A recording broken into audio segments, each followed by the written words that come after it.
Bronisław Komorowski a été élu président de la République de Pologne en juillet dernier. Il succède à ce poste à Lech Kaczyński, mort en avril dans un accident d'avion. Bronisław Komorowski affirme vouloir accroître le rôle de son pays au sein de l'Union européenne. Il souhaite aussi normaliser les relations avec le voisin russe. Autant de sujets qu'il évoque au micro d'Euronews. Monsieur le Président, bienvenue sur Euronews.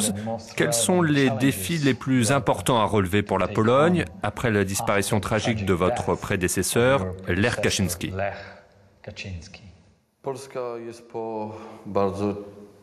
La Pologne se trouve dans une période très difficile. Une crise liée à la catastrophe près de Smolensk, dans laquelle sont décédés le président, ainsi que beaucoup de hauts fonctionnaires polonais, dont le directeur de la Banque nationale, des ministres et les membres de l'état-major de l'armée.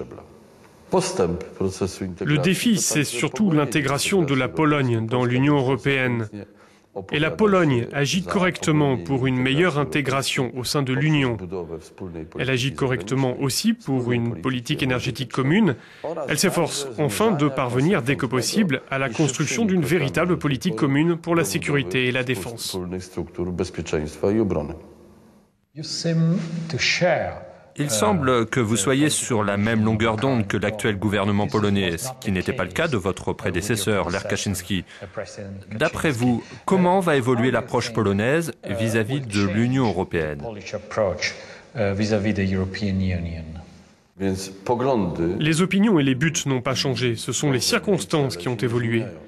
Les circonstances ouvrent aujourd'hui la possibilité d'une véritable synergie entre la politique étrangère de la Pologne et celle de l'Union européenne.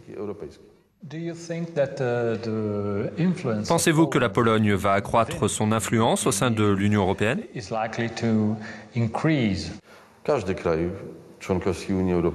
Chaque pays membre de l'Union devrait avoir cette ambition et aspirer à jouer le plus grand rôle possible dans le cadre du projet commun qu'est l'intégration de l'Europe. Nous avons aussi cette ambition. Mais cela ne suffit pas. Il convient aussi d'avoir des arguments convaincants. Et c'est notre cas. La Pologne s'efforce d'être un bon membre de l'Union. Elle fait tout pour approfondir le processus d'intégration au sein de l'Europe. Elle le fait de manière concrète. Ainsi, même sans être membre de la zone euro, la Pologne s'est déclarée prête à participer à la résolution des problèmes financiers liés à la crise. Une crise provoquée, si l'on peut dire, par les pays de la zone euro. Nous estimons qu'il faut regarder cela avec pragmatisme. C'est précisément ce qu'on attend. La Pologne attend une solidarité européenne, notamment par l'approfondissement du processus d'intégration et, entre autres, par l'approfondissement du principe de solidarité entre les pays.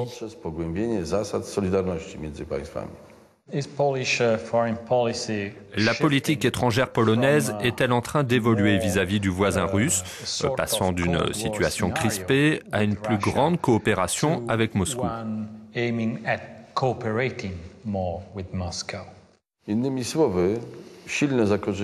Je dirais que le fort enracinement de la Pologne dans l'Union est un élément essentiel qui permet d'avancer sur les dossiers liés aux relations russo-polonaises et à la collaboration mutuelle. Ceci est un aspect supplémentaire du poids de la Pologne en tant que membre de l'Union. Et nous y mettons beaucoup d'espoir. La Pologne veut de bonnes relations russo-polonaises. Qu'en est-il du projet du gazoduc Nord Stream? On sait qu'il représente un enjeu énorme pour la Russie et pour l'Allemagne, mais qu'il pose un problème pour la Pologne.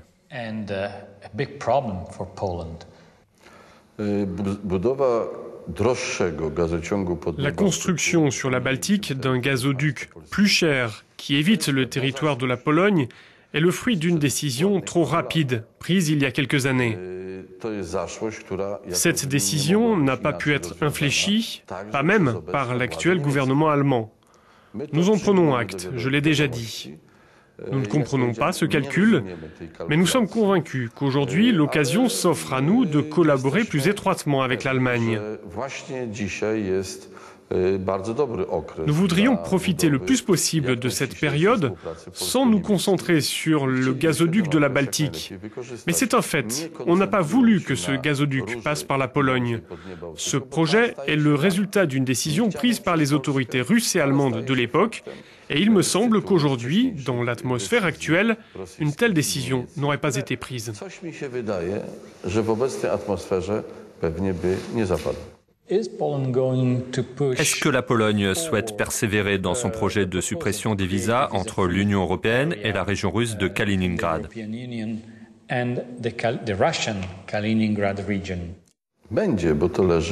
Cela se fera, car il en va de l'intérêt de la Pologne, de la Russie et de toute l'Europe. C'est une dimension pratique, une réalisation pratique qui permettra également de progresser vers une réconciliation et une meilleure collaboration avec la Russie. Cela devrait intéresser non seulement la Pologne, mais aussi toute l'Union européenne. Nous nous efforçons de créer un mécanisme pour que ce rapprochement devienne effectif. Cela devrait être utile. Et ce qui peut être également utile, c'est une zone sans visa qui concernerait les terrains frontaliers, notamment, mais aussi, dans ce cas, le territoire de Kaliningrad. D'après vous, quand la Pologne sera-t-elle en mesure d'intégrer la zone euro? Nous ne sommes pas pressés de prendre une décision. La Pologne est indépendante à l'égard de la situation de la zone euro. Elle y entrera un jour, en bonne et due forme. Mais il faut évidemment choisir le moment le plus opportun et il faut s'y préparer. Cela relève de l'État polonais, mais cela dépend aussi de ce qui se passe au sein même de la zone euro. D'ores et déjà, sans être membre de la zone euro, nous sommes prêts à contribuer à résoudre les problèmes des pays de la zone euro.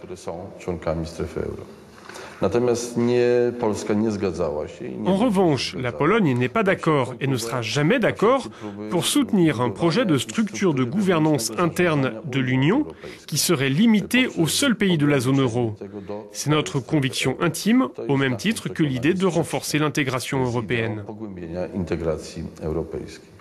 Thank you very much, Mr. President. Dziękuję serdecznie panu i widzom.